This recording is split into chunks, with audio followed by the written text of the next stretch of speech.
"What did you do?" Steve Mars's voice cracked through the penthouse like a gunshot. His hands were shaking.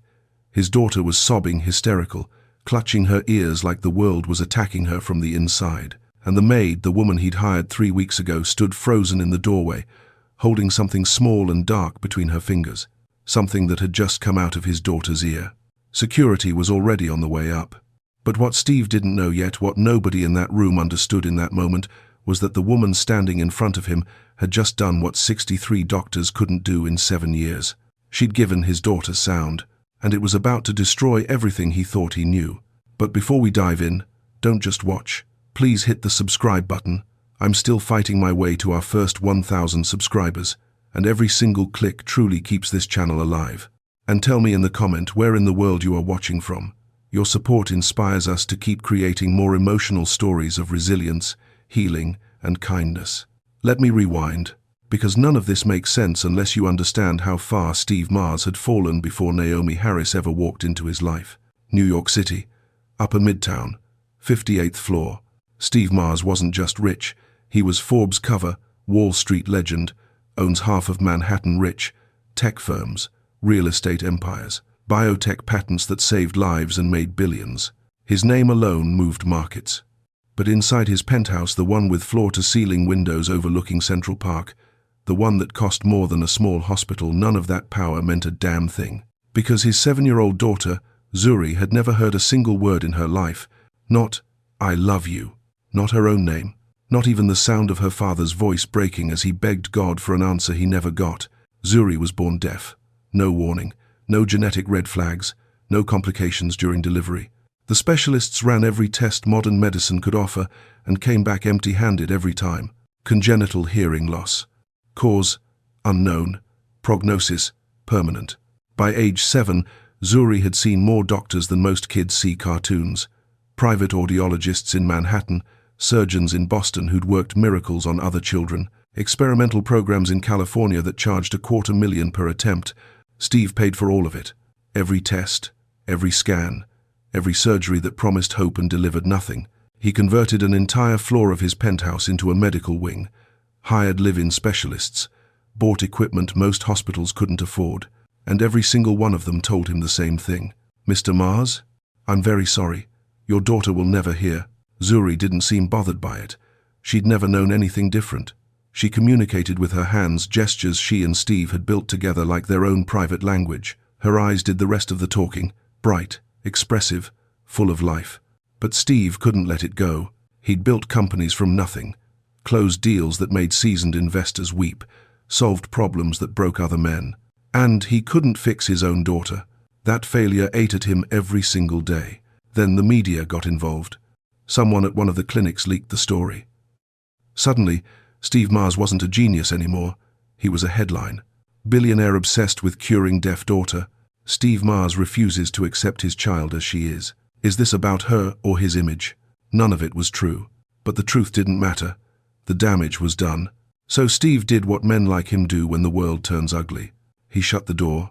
No more interviews, no more specialists, no more hope. Just him, Zuri, and a staff that knew better than to ask questions. The penthouse became a tomb. Quiet, controlled, safe. Steve told himself he'd made peace with it. But you can't run a 12,000 square foot fortress alone. You need help, even if you don't want it. 3 months before that moment, the one where Steve's voice shattered and his world turned upside down, the household manager posted a job listing. Maid wanted. Midtown luxury residence, discreet family, experience preferred, $22 hour. 43 women applied. 42 had worked in penthouses before, knew the rules, knew how to be invisible. One didn't. Her name was Naomi Harris, 32 years old, Brooklyn-born, working 2 jobs to keep her sick mother alive and her unemployed brother off the streets. She'd never cleaned for rich people, didn't know their language, didn't trust their world, but her rent was overdue. Her brother's phone was shut off, and her mother's prescriptions were coming due. So Naomi did what desperate people do. She lied, faked references, stretched the truth, prayed nobody checked too hard, and somehow against every odds she got hired. She showed up the following Monday in a borrowed blouse and shoes that pinched her feet, walked into that penthouse like she was entering another planet, And the second she met Zuri Mars, the second that little girl looked up at her and smiled, everything changed. Not just for Naomi. For all of them. Naomi's first day started with a panic attack in the service elevator. She'd taken the subway from Brooklyn to Midtown, walked past doormen who looked at her like she didn't belong, and rode up 58 floors in an elevator that was nicer than her entire apartment. When the doors opened, she stepped into a world she'd only seen in movies. Marble floors, chandeliers that probably cost more than her yearly salary, windows so clean they looked invisible, and silence. The kind of silence that felt expensive. A woman in a sharp grey suit met her at the entrance. Mrs. Chen, the household manager. Mid-50s, no nonsense, the kind of person who could fire you with a look. "You're the new maid," she said. Not a question. "Yes, ma'am. Naomi Harris." Mrs. Chen handed her a folder. "House rules. Read them tonight. Memorize them by tomorrow." Naomi nodded. "You'll handle the East Wing. Zuri's playroom, bedroom and bathroom. Mr. Mars's study is off limits. The kitchen staff handles meals. You don't speak to Mr. Mars unless he speaks to you first. Understood?" "Yes, ma'am." Zuri is 7 years old. She's deaf. She communicates through sign language and gestures. You're not expected to learn ASL, but you will be gentle, patient, and observant. If she needs anything, you notify me. Not Mr. Mars. Me. Clear. Clear. Mrs. Chen's eyes narrowed. "One more thing. This family values privacy. What you see here, what you hear here, stays here. Gossip gets you fired. Questions get you fired. Overstepping gets you fired. Do your job, stay in your lane, and we won't have problems." Naomi swallowed hard. "Understood." Mrs. Chen turned and walked away, heels clicking against the marble like a countdown. Naomi stood there, clutching the folder, feeling like she'd just signed her life away. But she needed this job, so she got to work. The East Wing was massive. Zuri's bedroom alone was bigger than Naomi's entire apartment. Soft, pink walls, shelves full of books and toys, a bed that looked like it belonged in a fairy tale. But it felt empty. No noise, no laughter, no life. Naomi cleaned carefully, dusted every surface, organized the toys, ironed the tiny dresses hanging in the closet like they were museum artifacts. She was folding blankets when she heard a sound behind her. Not a voice, a presence. She turned. Zuri stood in the doorway, barefoot, wearing a yellow sundress. Her hair was pulled back in 2 puffs. Her eyes were curious, cautious. Naomi froze. For a moment, neither of them moved. Then Naomi did the only thing that felt right. She smiled. Not a polite smile, not a work smile, a real one. Zuri tilted her head. Then, slowly, she smiled back. Naomi knelt down to her level, gave a small wave. Zuri waved back. Then the little girl walked over to the bed, sat down cross-legged, and picked up her iPad. She started tapping on the screen, rhythmic, deliberate, like she was playing a song only she could feel. Naomi watched her for a moment. This little girl lived in a world without sound. No music, no voices, no laughter echoing through the halls. And yet here she was, creating rhythms, moving to beats she couldn't hear. Naomi's chest tightened. She'd spent her whole life being overlooked, dismissed, treated like she didn't matter because she didn't have money or education or the right last name. But she understood what it felt like to be invisible.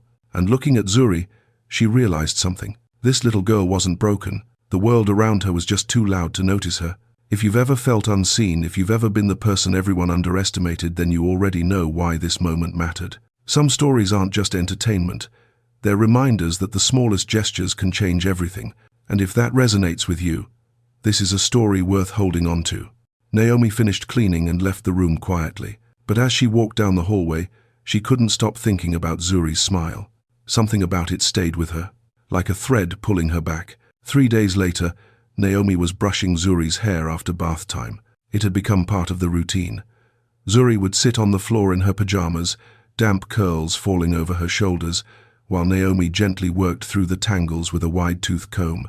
The little girl never flinched, never pulled away. She trusted Naomi, and Naomi had started to feel something she hadn't felt in years. Purpose. But tonight, something was different. As Naomi pulled the comb through a section near Zuri's right ear, the girl winced. Not her usual slight shift. This was sharp, sudden. Naomi stopped. "You okay, sweetheart?" Zuri couldn't hear her, but she touched her own ear, her face scrunched in confusion. Naomi set the comb down. She leaned closer, tilting Zuri's head gently toward the light. And that's when she saw it. Deep inside Zuri's ear canal, barely visible, unless you were looking at the right angle, was something that didn't belong. It wasn't earwax. It wasn't natural. It looked foreign, dark, hardened, lodged deep enough that you'd miss it unless you were paying attention. Naomi's heart started pounding. She pulled back, staring at Zuri's face. The little girl looked up at her, waiting. Naomi's mind raced. She'd been in this house for less than a week. She wasn't a doctor. She wasn't a nurse. She was a maid from Brooklyn who barely graduated high school. But she knew what she saw. And it didn't make sense. If Zuri had been seen by dozens of specialists, if her father had spent millions trying to help her, how had no one noticed this? The next morning, Naomi asked Mrs. Chen if she could speak to the house doctor. Mrs. Chen looked at her like she'd just asked to redecorate the penthouse. About what? It's about Zuri, I think. You think? Mrs. Chen's tone could cut glass. You're not paid to think. You're paid to clean. I know. But I saw something in her ear, and I just thought maybe… Stop. Naomi closed her mouth. Mrs. Chen stepped closer, voice low and sharp. Zuri has been examined by the best doctors in the country. If there was something to find, they would have found it. Do not, and I mean do not, overstep your position here. Understood? Naomi's throat tightened. Yes, ma'am.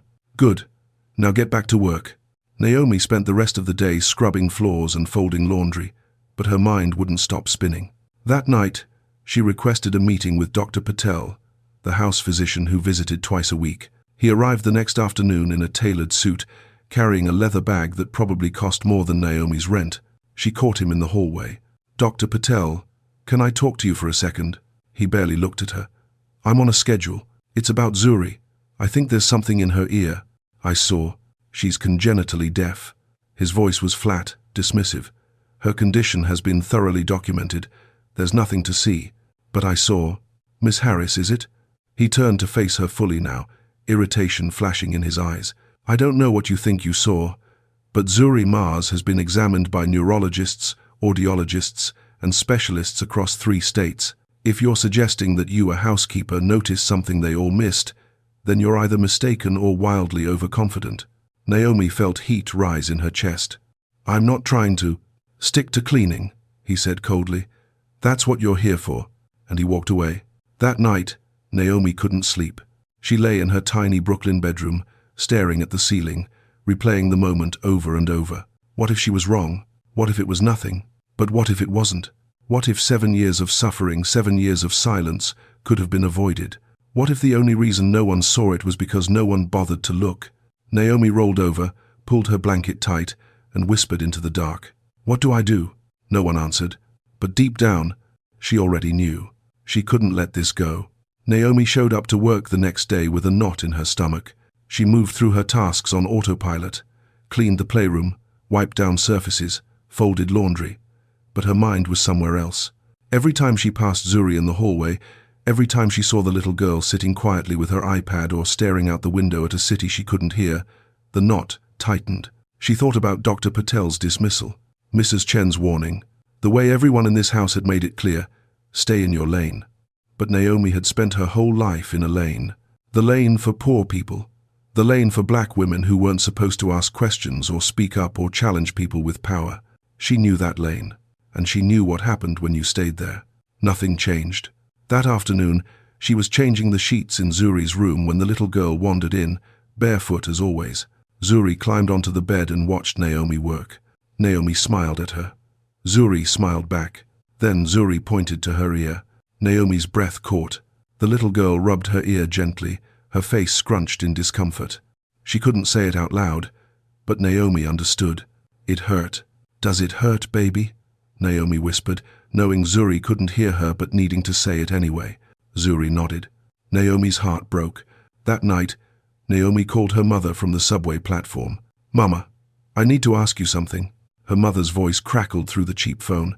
What's wrong, baby? If you saw something you knew was wrong but everyone told you to ignore it, what would you do? There was a pause. Then her mother said, Is this about that job? Yeah, they are treating you right. It's not that.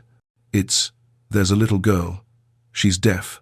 But I think, Mama, I think there's something in her ear, something blocking it, and nobody's listening to me." Her mother sighed. "Naomi, those people got money. They got doctors. What makes you think you know better than them? I don't know if I do. But what if I'm right? What if she's been suffering all this time and nobody noticed because they weren't looking?" Another pause. "Baby, you got rent due next week. You got your brother depending on you. You got me needing those pills. If you lose this job..." "I know, Mama." "Then you gotta ask yourself, is this your battle to fight?" Naomi leaned against the subway tile, eyes burning. "I don't know," she whispered. Her mother's voice softened. "Listen to me. You got a good heart, always have. But good hearts don't pay bills, and rich folks don't like being told they're wrong, especially not by people like us. So I should just ignore it. I'm saying you gotta survive, baby. That's all." The call ended. Naomi stood there on the platform, trains roaring past, people rushing by. She thought about her mother's words. Survive. That's what Naomi had been doing her whole life. Surviving, keeping her head down, playing it safe. And where had it gotten her? Broke, exhausted, invisible. Maybe survival wasn't enough anymore. Maybe doing the right thing, even if it cost her everything, was the only way to live with herself. The next day, Naomi made a decision. She was going to check Zuri's ear again. And if she saw what she thought she saw, she was going to do something about it, even if it destroyed her. It happened on a Tuesday afternoon. Steve was locked in his study on a virtual board meeting. Mrs. Chen was overseeing kitchen inventory on the lower floor. The rest of the staff was scattered across the penthouse, busy with their own tasks. And Naomi was alone with Zuri in the playroom.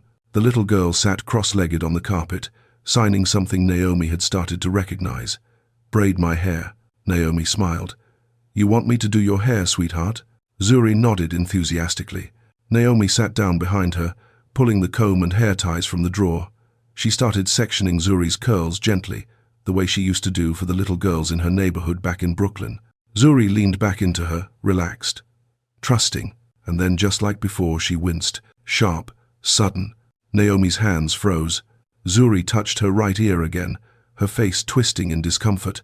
Naomi's heart started pounding. She set the comb down, pulled out her phone, turned on the flashlight. "I'm so sorry, baby," she whispered. "I just need to look one more time." She tilted Zuri's head gently, angling the light into her ear canal. And there it was, clear as day now, a dark, hardened mass, lodged deep, big enough to block sound completely. It wasn't supposed to be there. And suddenly, everything made sense. The doctors hadn't missed it because they were bad at their jobs. They'd missed it because they weren't looking. They'd already decided what was wrong. Congenital deafness. Case closed. Nobody thought to check for something simple. Naomi's hands trembled. She pulled back, staring at Zuri's innocent face. The little girl looked up at her, waiting. And Naomi knew right then, in that moment, that she had a choice to make. She could walk away, finish braiding Zuri's hair, go home, keep her job, keep surviving. Or she could do the one thing every instinct told her not to do. She could act. Naomi's mind raced through every possible outcome. If she tried to remove it and something went wrong, if she hurt Zuri, if she made things worse, she'd be fired, sued, maybe arrested. Steve Mars had the kind of money that could destroy her life with a single phone call. And even if she succeeded, even if she was right, who would believe her? A maid from Brooklyn with no medical training? She'd be labeled reckless, dangerous, unqualified. But if she did nothing, Zuri would stay deaf, and Naomi would spend the rest of her life knowing she had the chance to help and chose not to. She thought about her mother's words, "You gotta survive, baby." But survival felt hollow now. What was the point of surviving if you had to live with yourself afterward? Naomi took a slow breath. She stood up, walked to the bathroom, and grabbed a bobby pin from the drawer. She straightened it carefully, bending one end into a small hook, wrapped the other end in a tissue for grip. Her hands were shaking so hard she almost dropped it. She knelt back down beside Zuri. "Sweetheart," she whispered, even though she knew Zuri couldn't hear her. "I'm going to try something. I need you to trust me." "Okay." Zuri looked at her with those big, trusting eyes, and Naomi's heart shattered. "Please, God," she whispered under her breath. "Please let me be right." She tilted Zuri's head gently, positioned the light, held her breath, and slowly, carefully, she guided the makeshift tool into Zuri's ear. Her hand trembled. Sweat beaded on her forehead. Zuri sat perfectly still. Naomi could feel her own heartbeat in her throat. The seconds stretched out like hours. And then she felt something shift. She adjusted the angle, applied the gentlest pressure, and suddenly, pop, a chunk of dark, compacted material slid out. It was the size of a grape, hardened, waxy, disgusting. Naomi stared at it, breath frozen in her lungs. Zuri blinked, then blinked again. Her eyes went wide, her breath hitched, and for the first time in 7 years, she heard something, the hum of the air conditioner, the faint traffic noise from the street below. Naomi's gasp, Zuri's mouth opened. Her hands flew to her ears, her face twisted in confusion, shock, overwhelming sensation, and then she started crying. Not soft tears, hysterical, body-shaking sobs. Naomi pulled her close, tears streaming down her own face. "It's okay, baby, it's okay. You're okay." But Zuri couldn't stop. The world was crashing into her all at once. Sound, noise, everything she'd never known. It was too much. And that's when the door slammed open. Some moments define your entire life. This was one of them. And if you've ever had to choose between safety and truth, between keeping quiet and speaking up, then you know this moment wasn't just about Zuri. It was about every person who's ever been told to stay small. If that means something to you, maybe you'll remember this story. Steve Mars stood in the doorway, frozen, his eyes locked on Naomi, on Zuri, sobbing in her arms, on the dark mass sitting on the tissue beside them, and his voice, when it finally came, was pure fury. "What did you do?" Steve Mars crossed the room in 3 strides. His face was white, his hands were shaking, his voice came out raw and broken. "What did you do to my daughter?" He scooped Zuri into his arms, pulling her away from Naomi like she was protecting her from a threat. Zuri was still crying loud, hysterical, clinging to her father's shirt with both fists. But she wasn't crying from pain. She was crying because her world had just exploded. Every sound hit her like a wave. Her father's breathing, the rustle of fabric, the distant hum of the city through the windows. She'd lived 7 years in silence, and now the world was screaming at her all at once. Steve held her tight, his eyes wild, scanning her face for injuries. "Did you hurt her? Did you touch her ears?" Naomi tried to stand, but her legs felt like water. I didn't hurt her.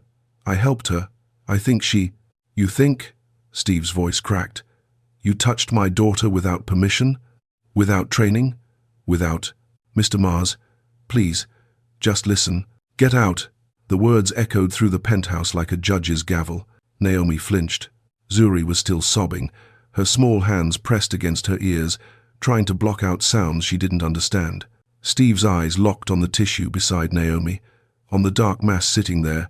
"What is that?" His voice dropped, dangerous now. "I pulled it out of her ear," Naomi said, her voice barely above a whisper. "It was blocking." "You pulled something out of her ear?" She kept wincing. "I saw it days ago. I tried to tell Dr. Patel. I tried to tell Mrs. Chen, but nobody would listen." "So you took it upon yourself to perform a medical procedure on a 7-year-old child?"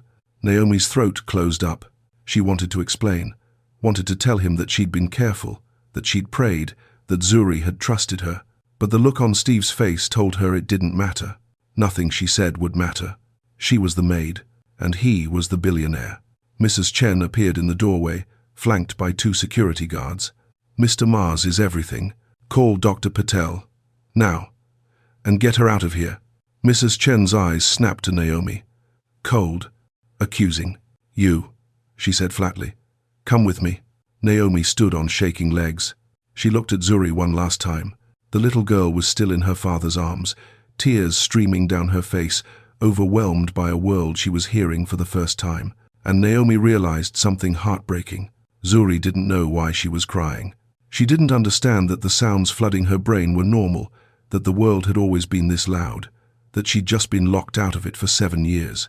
All she knew was chaos, and fear, and confusion.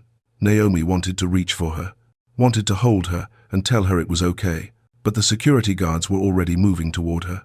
They escorted her through the penthouse in silence, past the marble floors she'd cleaned, past the windows overlooking Central Park, past the life she'd only been allowed to touch for 3 weeks. At the elevator, Mrs. Chen handed her a business card. "You'll be contacted by our legal team. Do not speak to the press. Do not contact this family. Do not return to this building. Are we clear? Naomi's voice came out hollow. Yes, ma'am. The elevator doors opened. Naomi stepped inside, and as the doors slid shut, she caught one last glimpse of the penthouse, of the world she'd tried to help, the world that was now treating her like a criminal. The ride down felt like falling. 58 floors of silence. When the doors opened in the lobby, the doorman wouldn't look at her. She walked out onto the midtown sidewalk, the evening rush swirling around her. Taxis honking, people shouting, the city alive and indifferent. Naomi's phone buzzed. A text from her brother. Did you get paid yet? Landlord's asking again. She stared at the screen. Then she sat down on the curb, right there on the street, and put her head in her hands. She'd just lost her job. She'd probably get sued. Her family was depending on her. And she'd thrown it all away for a little girl who couldn't even thank her. A little girl whose father thought she was a monster. Naomi closed her eyes and let the tears come. She'd done the right thing. She knew she had. But right now, the right thing felt like the worst mistake of her life. What Naomi didn't know, what she couldn't have known, was that at that exact moment, 58 floors above her, Daugther Patel was examining Zuri with a flashlight and a scope, and his face had gone completely pale. Steve stood behind him, arms crossed, jaw clenched. Well? Dr. Patel pulled back slowly. He looked at Steve, and for the first time in 7 years, he had no confident answer. Mr. Mars, he said carefully, I need to run tests. But if what I'm seeing is correct— What? Dr. Patel swallowed hard. Your daughter may not have been deaf at all. Steve Mars didn't sleep that night. He sat in Zuri's room while she finally drifted off, exhausted from hours of crying and confusion. She'd clutched her ears the entire time, flinched at every sound. The air conditioner, the traffic outside, even Steve's voice. It was like she'd been thrown into a different dimension, and Steve didn't know how to help her. Dr. Patel had run preliminary tests, checked her ears, examined the mass Naomi had removed, and then he'd said something that made Steve's blood run cold. We need to take her to the hospital, tonight. They arrived at Mount Sinai at 11 p.m. Zuri was checked into a private room. A team of specialists was called in: audiologists, ENT surgeons, neurologists. Steve paced the hallway while they examined her. His mind wouldn't stop spinning. 7 years. 7 years of specialists telling him there was no hope. 7 years of million-dollar treatments that went nowhere. And a maid, a woman with no medical training, no credentials, no authority, had pulled something out of his daughter's ear in under 2 minutes. It didn't make sense. None of it made sense. At 2 a.m., Dr. Raymond Keller, the head of audiology, stepped into the hallway. Steve stood immediately. What did you find? Dr. Keller's expression was grim.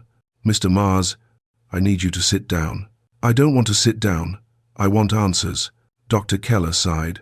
Your daughter was never congenitally deaf. Steve's world tilted. What? She had a foreign body obstruction in both ear canals, likely present since infancy. It hardened over time, creating a complete blockage. No sound could get through. Steve's voice came out flat. That's impossible. It's not impossible. It's rare, but it happens, and it's treatable. Then why didn't anyone find it? Dr. Keller hesitated. I reviewed the medical records you provided. There were multiple auditory tests, MRIs, genetic screenings, but none of the reports indicate a physical examination of the ear canal itself. How is that possible? Because, Dr. Keller said carefully, once a diagnosis of congenital deafness is made, many doctors stop looking for alternative causes, especially when genetic and imaging tests come back inconclusive. Steve felt something dark and cold settle in his chest. You're telling me they missed it? All of them? I'm telling you that a physical blockage like this should have been caught in the first examination. The fact that it wasn't. Dr. Keller didn't finish the sentence. He didn't have to. Steve understood. Someone had failed his daughter, and he'd paid them millions to do it. At 3 a.m., Steve sat alone in the hospital chapel. He wasn't a religious man, hadn't prayed since his wife died, but he sat there in the silence, staring at the stained glass, and let the weight of it all crash over him. His daughter had suffered for 7 years.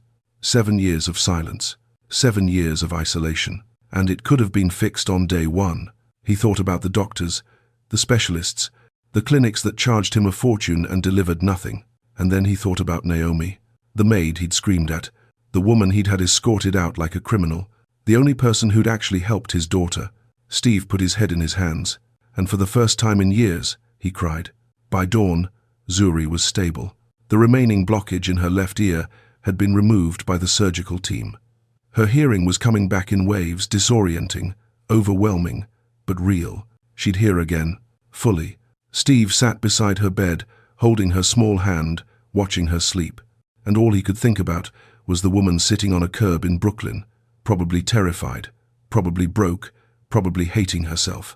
The woman who'd saved his daughter, while he'd condemned her. At 7 a.m., Steve walked out of the hospital, got into his car, and told his driver something he'd never said before. Take me to Brooklyn. The driver blinked.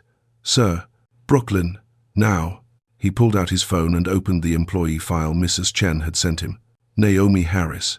Address, 147 Macon Street, Brooklyn. Steve stared at the screen. And then he did something no billionaire had ever done in his life. He went to apologize. Naomi was sitting on the front steps of her building when the black town car pulled up. She'd been there since 6 a.m. Unable to sleep, unable to think. Her phone had 12 missed calls from her brother, 6 texts from her mother, a voicemail from the landlord. She hadn't answered any of them. She didn't know what to say. I lost the job. I might get sued. I tried to help a little girl, and now I'm being treated like I committed a crime. So she just sat there, staring at the cracked sidewalk, wondering how everything had gone so wrong. And then the car appeared. Sleek, expensive, completely out of place on her street. The back door opened, and Steve Mars stepped out. Naomi's breath caught. He looked different than he had yesterday. Tired, worn, human. He walked toward her slowly, and then right there on the sidewalk, in front of her neighbors and the morning traffic, he knelt down, a billionaire, on his knees. In Brooklyn, Naomi stared at him, too stunned to speak. I was wrong, Steve said. His voice was thick, broken. I was wrong about everything. Naomi's eyes filled with tears. The doctors ran tests last night, Steve continued. They confirmed it. Zuri was never congenitally deaf. She had a blockage. In both ears. Something that should have been caught 7 years ago. Naomi's hand flew to her mouth. You were right, Steve said, and I screamed at you. I had you thrown out. I treated you like you'd hurt her when you were the only person who actually saw her. His voice cracked. You gave my daughter something I couldn't buy, something I spent millions trying to find, and I accused you of being reckless. Tears spilled down Naomi's cheeks. I don't know how to make this right, Steve said, but I'm here to try. He reached into his jacket and pulled out an envelope. This is 6 months' salary. It's not enough. It'll never be enough. But it's a start. Naomi shook her head. I don't want your money. Then what do you want? I want to know she's okay. Steve's face softened. She's more than okay. She's hearing. She's scared and confused and overwhelmed, but she's hearing. Naomi let out a sob. Steve stood, then held out his hand. Come with me. They drove back to Manhattan in silence. Naomi sat in the back of the car, hands folded in her lap, still not quite believing this was real. When they arrived at the penthouse, Mrs. Chen was waiting in the foyer. She looked at Naomi, and for the first time, there was no coldness in her eyes, just shame. Miss Harris, she said quietly, I owe you an apology.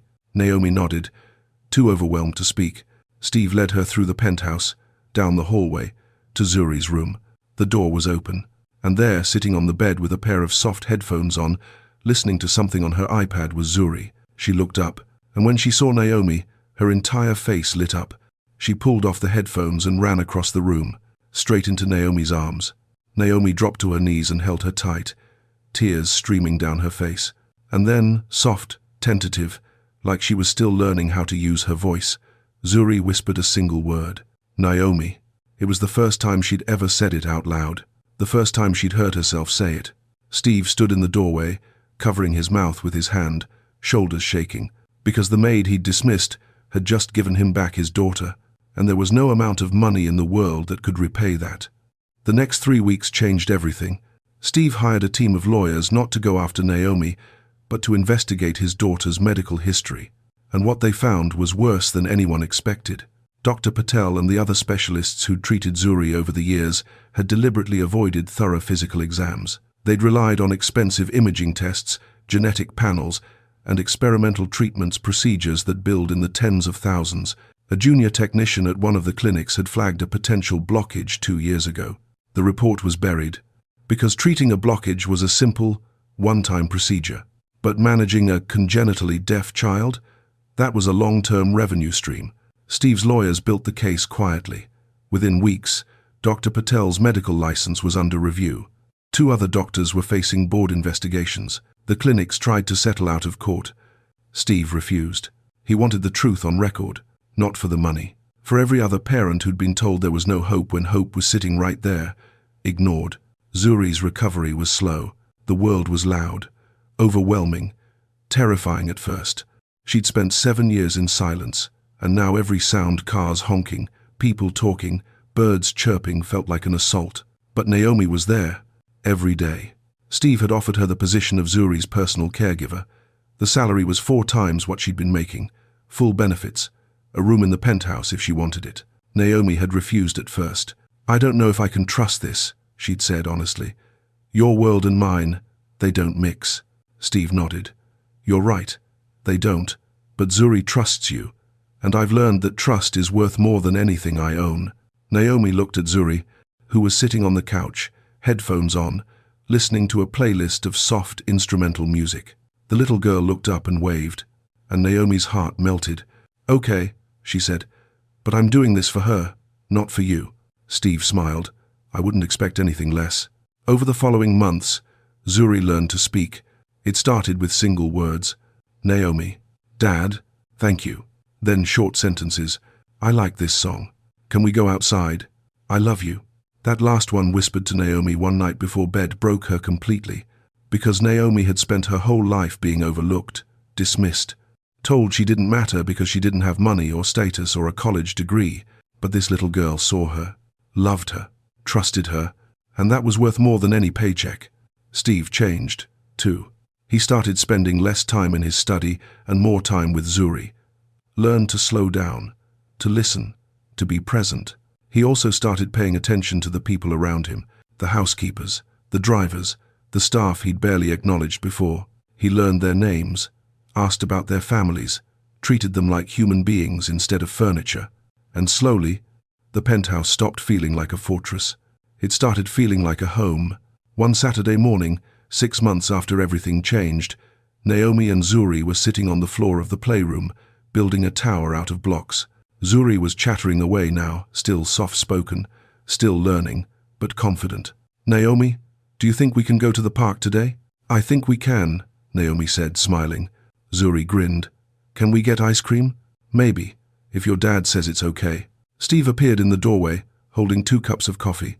He handed one to Naomi.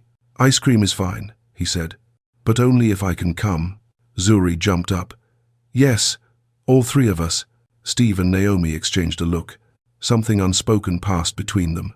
Gratitude, respect, understanding. They weren't friends, not yet, maybe not ever, but they were family. A strange, unlikely, complicated family, built on second chances and broken pride and the courage of a woman who refused to stay silent. That afternoon, they walked through Central Park together. Zuri ran ahead, laughing, chasing pigeons, hearing every sound like it was a gift. Steve and Naomi walked side by side, watching her. "I still can't believe I almost lost her," Steve said quietly. "You didn't lose her," Naomi said. "You just needed help seeing her." Steve looked at her. "Why did you do it? You knew you'd lose your job. You knew I'd be furious. Why risk everything?" Naomi thought about it for a moment. Then she smiled. "Because somebody had to, and that's the story. The story of how the richest man in New York learned that money can't buy miracles. The story of how a little girl trapped in silence found her voice. And the story of how a maid from Brooklyn, overlooked, underestimated, dismissed, became the hero nobody saw coming.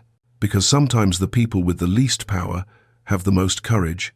Sometimes the smallest voices change the loudest lives. And sometimes the person you need most is the one you never thought to notice. If this story made you feel something, if it reminded you that kindness matters, that courage counts, that people are more than their paychecks or their job titles, don't scroll past. Like this video, subscribe to the channel, because tomorrow I am sharing an amazing story just like this.